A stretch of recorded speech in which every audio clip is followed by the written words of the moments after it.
Good morning, students. So our today's topic is nitrogen fixation. आपके syllabus में topic दे रखा है बायोलॉजिकल नाइट्रोजन फिक्सेशन. जो बायोलॉजिकल नाइट्रोजन फिक्सेशन है वो नाइट्रोजन फिक्सेशन की ही एक टाइप है. ठीक है, पहले हम पढ़ेंगे नाइट्रोजन फिक्सेशन क्या होता है, नाइट्रोजन फिक्सेशन का क्या मतलब है. देखो, हम सबको पता है कि एटमॉस्फेयर में जो नाइट्रोजन गैस है, बोलते हैं बहुत ज्यादा अमाउंट में प्रेजेंट है. ऑलमोस्ट 78% एटमॉस्फेयर में नाइट्रोजन ही प्रेजेंट होती है. लेकिन वो नाइट्रोजन किस फॉर्म में प्रेजेंट है? N2. और जो ये वाली फॉर्म है नाइट्रोजन की, नाइट्रोजन बहुत इंपॉर्टेंट एटम है क्योंकि नाइट्रोजन ही है जिससे अमीनो एसिड्स बनते हैं, अमीनो एसिड्स हैं जिससे आगे जाके प्रोटीन्स बनती हैं. सो कोई भी लिविंग ऑर्गेनिज्म है, चाहे प्लांट्स हैं चाहे एनिमल्स हैं, उनके अंदर तभी प्रोटीन्स बन सकती हैं अगर वहां पे नाइट्रोजन होगा. नाइट्रोजन एटम बहुत ज्यादा इंपॉर्टेंट है प्रोटीन्स बनने के लिए, न्यूक्लिक एसिड्स बनने के लिए. लेकिन जो नाइट्रोजन एटमॉस्फेयर में प्रेजेंट होती है, उस नाइट्रोजन को कोई भी लिविंग ऑर्गेनिज्म इनटेक नहीं कर सकता, या प्लांट्स या एनिमल्स इस N2 को यूटिलाइज नहीं कर सकते. नाइट्रोजन इस फॉर्म में यूजलेस होती है. जो एटमॉस्फेयर में नाइट्रोजन डाइऑक्साइड नाम से नाइट्रोजन प्रेजेंट होती है, वो यूजलेस फॉर्म है नाइट्रोजन की एनिमल्स के लिए या प्लांट्स के लिए, और हम कह सकते हैं लिविंग बींग्स के लिए. अगर हम चाहते हैं कि ये नाइट्रोजन जो है ये यूजफुल बने, इस नाइट्रोजन को एनिमल्स या प्लांट्स अमीनो एसिड्स बनाने के लिए, प्रोटीन्स बनाने के लिए, न्यूक्लिक एसिड बनाने के लिए यूज कर सके, तो इस नाइट्रोजन को फिक्स होना पड़ता है. इस नाइट्रोजन को, इस इनऑर्गेनिक नाइट्रोजन को ऑर्गेनिक कंपाउंड्स में फिक्स होना पड़ता है यूजफुल बनने के लिए. सो उस चीज को हम बोलते हैं नाइट्रोजन फिक्सेशन. ये एक साइकिल है, नाइट्रोजन साइकिल, जिसके अंदर बताया गया है कि जो नाइट्रोजन है एटमॉस्फेरिक N2 वो फिक्स कैसे होती है या वो यूजफुल फॉर्म में कन्वर्ट कैसे होती है, इनऑर्गेनिक नाइट्रोजन ऑर्गेनिक कंपाउंड्स में कैसे जाती है. अब देखो बच्चे, दो मेन मेथड्स है. One is lightning, second one is through nitrogen fixing bacteria. Lightning के थ्रू भी जो एटमॉस्फेरिक नाइट्रोजन है वो नाइट्रेट्स में कन्वर्ट हो जाती है, NO3. ठीक है, और जो नाइट्रोजन फिक्सिंग बैक्टीरिया है वो कुछ प्रोसेसेस के थ्रू, पहले अमोनिफिकेशन नाम का प्रोसेस होता है, नाइट्रोजन फिक्सिंग बैक्टीरिया इस N2 को अमोनिया में कन्वर्ट कर देते हैं. फिर आगे अमोनिया से नाइट्राइट बनते हैं, फिर नाइट्राइट से नाइट्रेट्स बनते हैं, और जब अमोनिया से लेके नाइट्रेट्स तक की ये कन्वर्शन, इसको नाइट्रिफिकेशन बोला जाता है. नाइट्रेट नाइट्रोजन की वो फॉर्म है जिसको प्लांट्स अपटेक कर सकते हैं.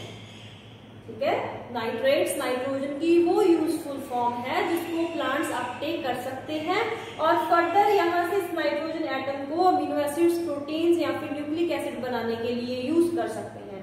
नाइट्रेट्स को कौन अपटेक करेगा? प्लांट्स. प्लांट्स को कौन खाएंगे? एनिमल्स. प्लांट्स भी डेड हो सकते हैं, एनिमल्स भी डेड हो सकते हैं. इन्होंने नाइट्रेट्स ले रखे हैं, मतलब प्लांट्स के अंदर भी एनिमल्स के अंदर भी नाइट्रोजन कंटेनिंग कंपाउंड्स हैं. जब उनकी डीकम्पोजिशन होगी फिर से वो नाइट्रोजन कंटेनिंग कंपाउंड दोबारा अमोनिया में कन्वर्ट हो जाएंगे, और फिर से ये साइकिल ऐसे ही चल सकता है. इसके अलावा जो ये नाइट्रेट्स बन चुके हैं, इनकी दोबारा डीनाइट्रिफिकेशन भी हो सकती है. डीनाइट्रिफिकेशन ऑफ नाइट्रेट्स मतलब नाइट्रेट्स को जब दोबारा एटमॉस्फेरिक नाइट्रोजन में कन्वर्ट किया जाता है, that process is known as denitrification. So nitrogen fixation के लिए कुछ प्रोसेसेस हैं जो जरूरी हैं. एक तो है नाइट्रोजन फिक्सिंग बैक्टीरिया, जब अमोनिफिकेशन करते हैं, नाइट्रिफिकेशन करते हैं, नाइट्रेट्स बनते हैं, फिर उनको प्लांट्स लेते हैं, प्लांट्स को एनिमल्स खाते हैं, डेड होने के बाद दोबारा वो नाइट्रेट्स अमोनिया में कन्वर्ट हो जाते हैं, या फिर एटमॉस्फेरिक नाइट्रोजन लाइटनिंग के थ्रू नाइट्रेट में कन्वर्ट हो जाती है, और फिर ये नॉर्मल साइकिल चलता है. नाइट्रेट्स डीनाइट्रिफिकेशन के थ्रू दोबारा एटमॉस्फेरिक नाइट्रोजन में कन्वर्ट हो सकते हैं.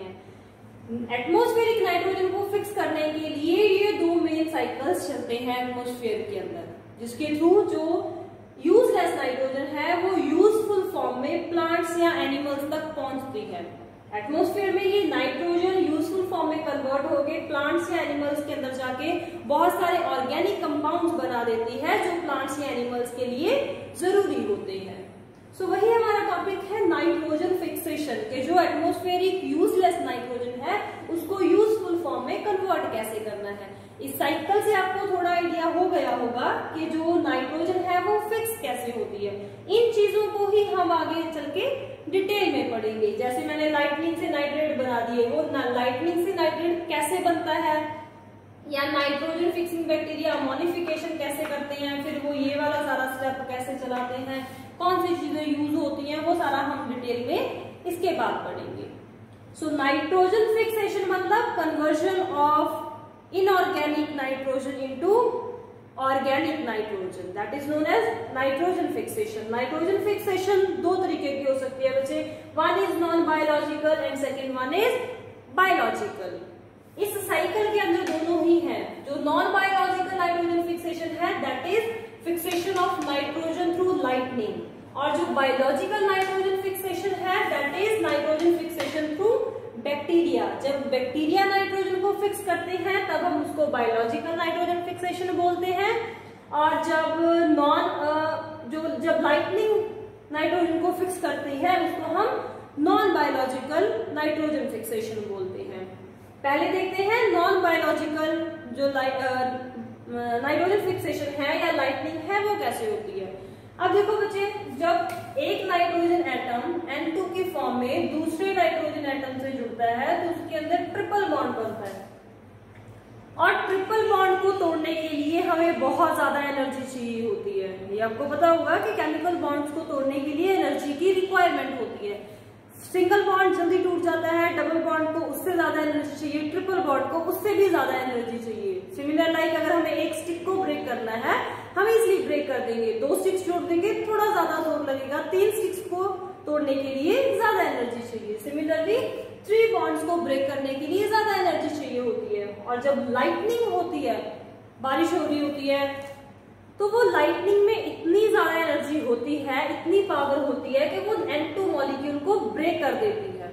ब्रेक करने के बाद ये नाइट्रोजन में कन्वर्ट हो सकता है खाली, और फिर ये नाइट्रोजन किससे कंबाइन करती है, ऑक्सीजन से। और ब्रेन हो रही है, वाटर है, H2 या एयर के अंदर भी ऑक्सीजन प्रेजेंट है, सो नाइट्रोजन कंबाइन करेगा, ऑक्सीजन के साथ बन जाता है नाइट्रोजन ऑक्साइड। फिर ये नाइट्रोजन ऑक्साइड डिसॉल्व होता है रेन में, मतलब रिएक्ट करता है वाटर के साथ या ऑक्सीजन के साथ या हाइड्रोजन के साथ, और अल्टीमेटली कन्वर्ट हो जाता है नाइट्रेट की फॉर्म में। और हमें पता है कि नाइट्रेट वो फॉर्म है, वो यूजफुल फॉर्म ऑफ नाइट्रोजन है जिसको प्लांट्स अपटेक कर सकते हैं। तो ये वाला स्टेप जो मैंने डायरेक्ट लिखा था, lightning converts atmospheric nitrogen into nitrates, वो ऐसे कुछ चलता है। पहले नाइट्रोजन ब्रेक करती है, जो अपना नाइट्रोजन ऑक्साइड है वो बनाती है, फिर नाइट्रोजन ऑक्साइड फर्दर आगे रेन में डिसॉल्व होके नाइट्रेट्स बना सकते हैं। इसके अलावा नाइट्रिक एसिड भी बन जाते हैं बच्चे, HNO3, जो एसिडिक रेन का बहुत इंपॉर्टेंट पार्ट होते हैं। लेकिन हमारे लिए यूजफुल कंपाउंड नाइट्रेट्स ही होते हैं, क्योंकि एसिड्स नाइट्रिक एसिड को नहीं अपटेक करेंगे, वो सिर्फ और सिर्फ नाइट्रोजन को नाइट्रेट की फॉर्म में ही अपटेक करते हैं। प्लांट्स के बाद फिर यही साइकिल कंटिन्यू हो सकता है। तो ये है नॉन बायोलॉजिकल नाइट्रोजन फिक्सेशन। अब आते हैं आपके सिलेबस के टॉपिक पे, that is biological nitrogen fixation. ठीक है, आपको आइडिया होना चाहिए था बायोलॉजिकल नाइट्रोजन फिक्सेशन एक टाइप है नाइट्रोजन फिक्सेशन की। इसका यह मतलब नहीं है कि नाइट्रोजन सिर्फ और सिर्फ बैक्टीरिया ही फिक्स कर सकते हैं, नो। नाइट्रोजन लाइटनिंग के थ्रू, नॉन बायोलॉजिकल पाथ के थ्रू भी नाइट्रेट्स में फिक्स होती है, लेकिन ज्यादातर मैक्सिमम ये तो सिर्फ 7 to 8% नाइट्रोजन है जो इस मेथड के थ्रू फिक्स होती है। बाकी 90 to 92% जो नाइट्रोजन है वो बायोलॉजिकल नाइट्रोजन फिक्सेशन के थ्रू फिक्स होती है। सिर्फ 7 to 8% नाइट्रोजन है जो नॉन बायोलॉजिकल मेथड से फिक्स की जा सकती है। अब बात करते हैं बायोलॉजिकल नाइट्रोजन फिक्सेशन में।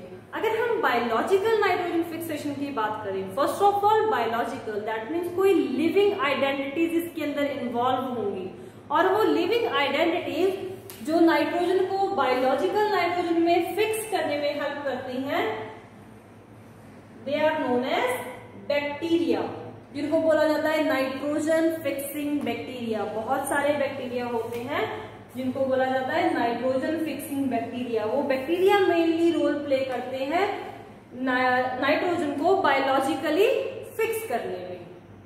ठीक है, जितने भी बैक्टीरिया हैं वो ज्यादातर एनारोबिक होते हैं जो नाइट्रोजन को फिक्स करते हैं, लेकिन एरोबिक बैक्टीरिया भी हो सकते हैं। ऐसा कोई हार्ड एंड फास्ट रूल नहीं है कि एरोबिक बैक्टीरिया नाइट्रोजन फिक्स नहीं कर सकते। दोनों तरह के बैक्टीरिया, चाहे वो एरोबिक है चाहे वो एनारोबिक है, नाइट्रोजन फिक्स कर सकते हैं। लेकिन मोस्ट ऑफ द बैक्टीरिया जो नाइट्रोजन को फिक्स करते हैं वो एनारोबिक बैक्टीरिया होते हैं। और जितने भी बैक्टीरिया जो बायोलॉजिकल नाइट्रोजन फिक्सेशन करते हैं या नाइट्रोजन को फिक्स करते हैं, उन सब के अंदर एक बहुत इंपॉर्टेंट एंजाइम होता है बच्चे, दैट इज नाइट्रोजिनेज एंजाइम। ये नाइट्रोजिनेज एंजाइम ही है जो ये सारी रिएक्शंस करवाता है, अमोनिफिकेशन, नाइट्रिफिकेशन। ऐसा नहीं है कि सीधा बैक्टीरिया ने अपना जो नाइट्रोजन था उसको अमोनिया में कन्वर्ट कर दिया, फिर नाइट्रेट में कन्वर्ट कर दिया। यहाँ पे बहुत सारे एंजाइम यूज होते हैं। जो सबसे इंपॉर्टेंट एंजाइम है जो नाइट्रोजन फिक्सेशन में सबसे ज्यादा रोल प्ले करता है, that is known as nitrogenase enzyme. हर बैक्टीरिया के अंदर नाइट्रोजिनेज एंजाइम प्रेजेंट होगा जो बैक्टीरिया नाइट्रोजन फिक्स करता है, क्योंकि नाइट्रोजिनेज के अलावा नाइट्रोजन कभी भी फिक्स नहीं हो सकते। This is the most important enzyme. और इस एंजाइम को ऑक्सीजन रिक्वायर्ड नहीं होती है। मोस्ट ऑफ, तभी मैं बोला था कि मोस्ट ऑफ द बैक्टीरिया वो बैक्टीरिया है जो नाइट्रोजन फिक्स करते हैं, वो एनारोबिक बैक्टीरिया होते हैं, क्योंकि उन सब के अंदर ज्यादातर नाइट्रोजिनेज एंजाइम होगा ही होगा। और नाइट्रोजिनेज एंजाइम के लिए ऑक्सीजन रिक्वायर्ड नहीं होती है। अगर ऑक्सीजन आ जाएगी तो ये एंजाइम काम कर ही नहीं सकता। ये सिर्फ और सिर्फ ऑक्सीजन की एब्सेंस में काम करता है। लेकिन फिर भी मैंने बोला कि कुछ बैक्टीरिया एरोबिक भी होते हैं, फिर भी वो फिक्सेशन कर सकते हैं। तो वहां पे तो नाइट्रोजिनेज कैसे काम करेगा वो आपको 1-2 मिनट में पता चल जाएगा। अभी आपको ये पता होना चाहिए कि बायोलॉजिकल नाइट्रोजन फिक्सेशन के लिए बैक्टीरिया बहुत इंपॉर्टेंट रोल प्ले करते हैं।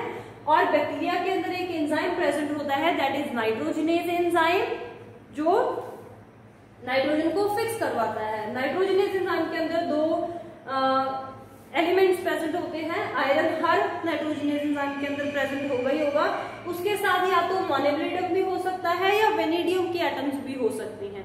मतलब इन दोनों का कॉम्बिनेशन नाइट्रोजिनेज एंजाइम में प्रेजेंट होता है, या आयरन और मोनोब्लेडम मिलके ही नाइट्रोजिनेज एंजाइम को बनाते हैं। ये दोनों इंपॉर्टेंट कॉम्पोनेंट्स हैं नाइट्रोजिनेज एंजाइम के। या फिर मोनोब्लेडम को रिप्लेस कर सकते हैं हम वेनेडियम से। ठीक है जी।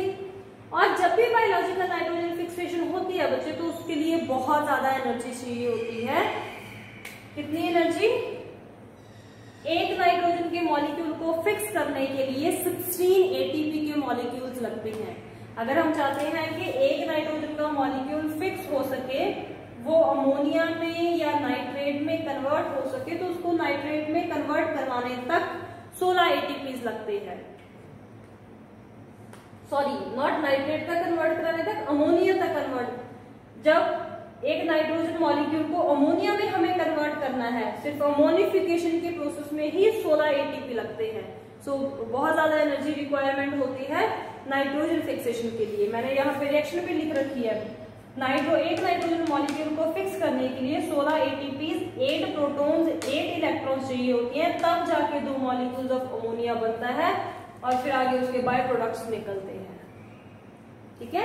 बायोलॉजिकल नाइट्रोजन फिक्सेशन के लिए बैक्टीरिया जरूरी है। एरोबिक भी हो सकते हैं, एनारोबिक भी हो सकते हैं, ज्यादातर एनारोबिक होते हैं। हर बैक्टीरिया के अंदर नाइट्रोजिनेज एंजाइम है जो अपना बायोलॉजिकल नाइट्रोजन फिक्सेशन का काम करवाता है मेनली। और नाइट्रोजिनेज एंजाइम को ऑक्सीजन की रिक्वायरमेंट होती ही नहीं, मतलब वो एब्सेंस ऑफ ऑक्सीजन में ही काम करता है ऑलवेज।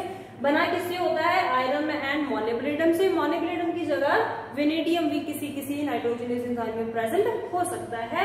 और इस रिएक्शन के लिए बहुत ज्यादा हाई अमाउंट ऑफ एनर्जी चाहिए होती है, that is around 16 ATPs for 1 molecule of nitrogen. जितने मॉलिक्यूल फिक्स करते जाओगे उतनी एनर्जी मल्टीप्लाई होती जाएगी।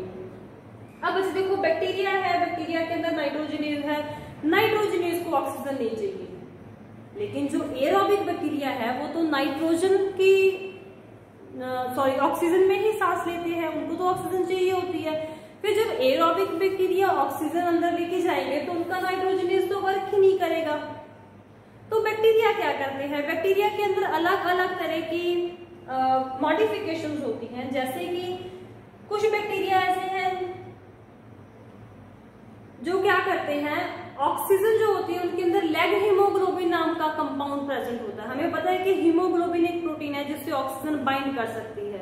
बैक्टीरिया के अंदर वो हीमोग्लोबिन थोड़ा सा चेंज हो जाती है लेग हीमोग्लोबिन में, और उस लेग हीमोग्लोबिन के साथ ऑक्सीजन बाइंड कर जाती है। जितनी भी ऑक्सीजन बैक्टीरिया के अंदर जाएगी वो लेग हीमोग्लोबिन से बाइंड करती रहेगी, और जो नाइट्रोजनेज एंजाइम है उसको एनारोबिक कंडीशंस मिलती रहेगी। चाहे एरोबिक बैक्टीरिया है लेकिन फिर भी वो लेग हीमोग्लोबिन से ऑक्सीजन को बाइंड करवा के एनारोबिक कंडीशंस क्रिएट कर सकता है नाइट्रोजनेज के लिए।